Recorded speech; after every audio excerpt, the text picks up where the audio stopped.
Hi everyone, welcome back to my channel. I think it's time to talk about the Series 4 which is coming this Thursday. We had a pretty good look at what it's gonna be during today's official Forza Let's Go stream.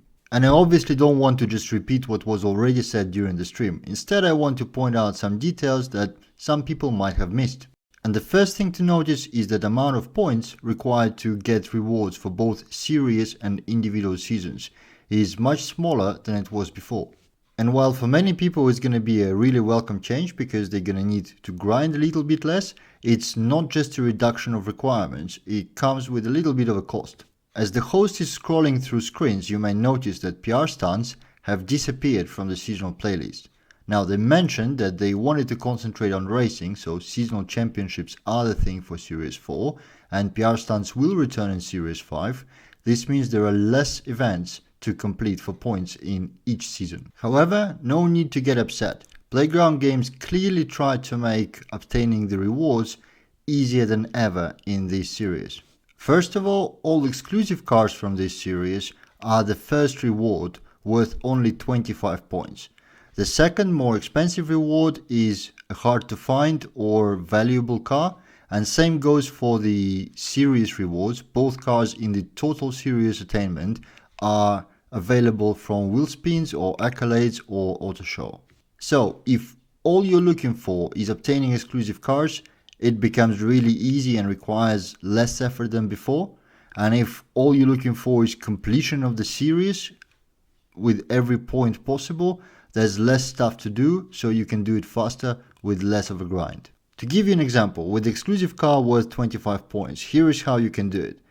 Seasonal championships are 5 points each, so that's 15 points. Monthly rivals, where you only need to put one clean lap and done for a month, is 4 points towards each season. Playground games are another 3 points, so here you are at 22 points out of 25 required before touching a trial, before doing weekly Forzathon, before doing dailies or any other challenges. So you can clearly see that the studio tried to address the complaints of many players that the challenges are too difficult, that getting points is too hard, and combined with glitches in registration of completion, high-level rewards become unattainable.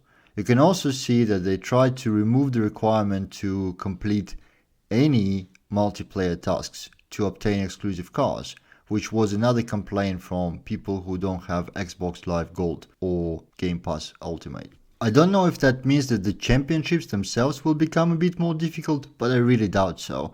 There will be one or two that is difficult as usual during the series, but overall the level I expect will remain the same.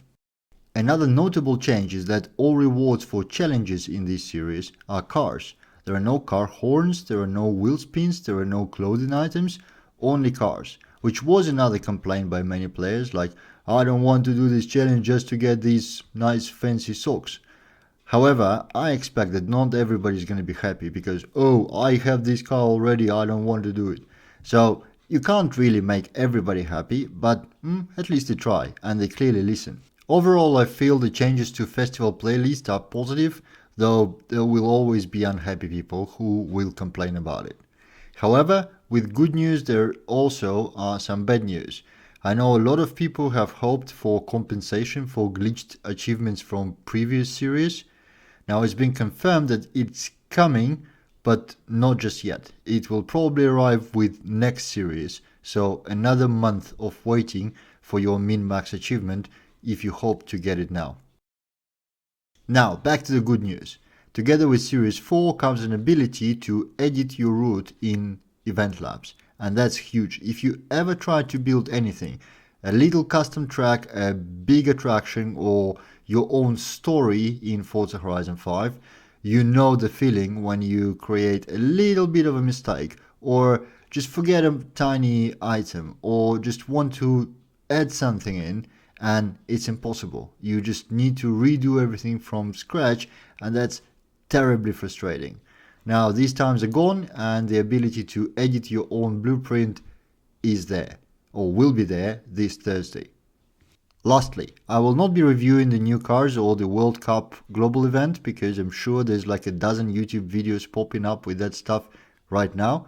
And also, I prefer to get my hands on the cars first before reviewing them. So I will not be doing that. Instead, I will jump straight to bug fixes that they mentioned during the stream. And this is going to be the most controversial topic because everybody feels that the bug affecting them is the most important, and it's impossible to fix all the bugs at once.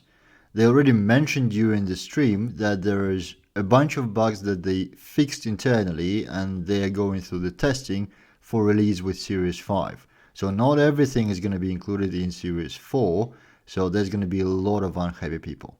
A few highlights they're given about the things that are fixed. One, and very important one, is overall stability of multiplayer experience, both in terms of the bandwidth consumption on the client and in terms of the server side of the things. And that's going to be very important because it solves issues like empty arcades and empty servers, popping up players in Eliminator and stuff like that. The other item they mentioned specifically is a bunch of accolades, but they also outlined a few of them specifically and didn't mention a whole broad area of missing accolades, which leaves me to believe that there'll be still a bunch of broken ones after Series 4.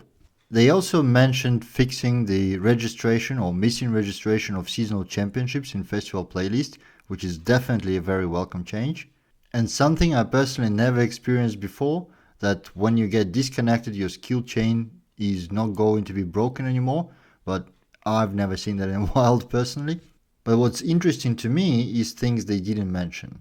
And I have to warn that at this point it's pure speculation on my side. The full release notes are not out and there might be reasons why they didn't mention those things, but it's still interesting.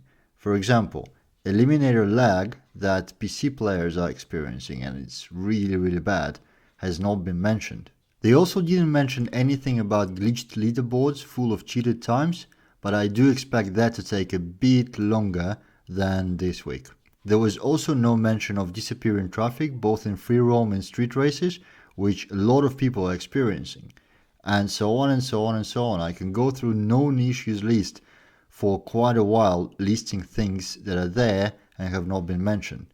Some of that is going to be fixed, but some will have to wait till further series, and you can expect a few people gonna be really upset because, as I said, their own bugs are the most important ones. Overall though, if you ask me, it's quite a good update. It addresses a number of important issues, not all of them, but quite some, and the game gets in better and better shape with every release, and we'll continue to have fun with it and enjoy it for years to come. Thank you for watching. I hope this was useful. I hope you got some bits and pieces of information from this. And yes, I'll see you in the next video.